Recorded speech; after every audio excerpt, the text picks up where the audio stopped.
think it's fair to say that maybe you have to play the game a little bit with the Madrid media. You have to be willing to give a little bit, and you make your life much easier if you do that. The other thing that I think we have to remember is that Gareth Bale, when he first joined Madrid, was hugely popular. Yes, there was a lot of pressure because it was a massive transfer fee. There was a feeling that this is the next Cristiano Ronaldo, but Gareth Bale delivered, especially in those early years. Think about that incredible goal he scored in the Copa del Rey final 2014. Think about scoring in the Champions League final that same year. It was only later on when the injuries started to add up and he played fewer and fewer games, certainly in La Liga and certainly starting games. And there was kind of a growing feeling that maybe he wasn't prioritising Real Madrid, that he was more concerned about playing for Wales. And I don't think he always helped himself either in some of the things that he did say when he occasionally did come out and speak, and some of the things that he did. And of course, the real nadir came with that infamous Wales goal for Madrid in that order flag, which was a joke, and it wasn't even his joke, it was his teammates' joke, but he got caught up in it, and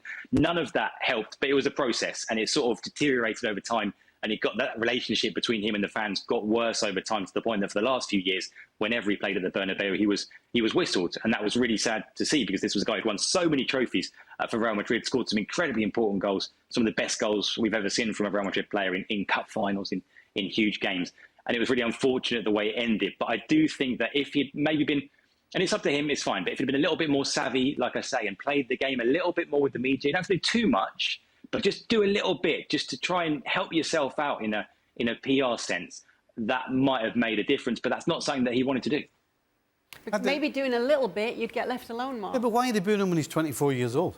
I understand the last few years. Well, I understand. And I was part. Listen, we sat here and criticised him, and I criticised him because I didn't like the way he was going about it. But he's talking about when he was 24 and he's getting booed and he's producing on the field. I mean, you can't tell me that fans are going to boo a guy because they don't speak to the press. I understand the press getting after him. If he doesn't speak to them and they say, well, you know what, if you're not going to speak to us, then we're not going to help you. But I don't understand. What kind of culture, what kind of fan culture, when a guy is producing on the field will boo their own player, supposedly because he doesn't talk in the press? I mean, what sort of culture is that? I don't get it. That makes no sense. 24-year-old, producing on the field, and the fans are booing them.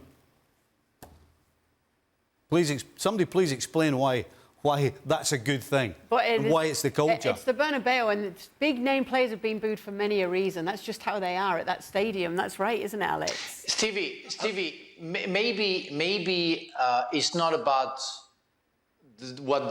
it's not about Bale. It's about the media trying to find something and giving something for the fans to eat on Bale. And maybe what they were putting out hasn't been appreciated by the fans. That's maybe the story of it. Maybe some lies, maybe not lies, but maybe supposition of what Gareth Bale was doing, what he was thinking, the fact he wasn't committed to the club because he wasn't speaking Spanish, and pushing the things to show that they were resentful towards his behavior and shared it in the press. Therefore, the fans read it and started to be upset with him for fake reasons, false reasons.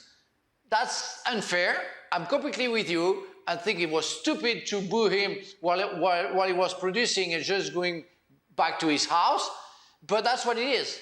If the media don't get what they want, they're going to start imagining some stories.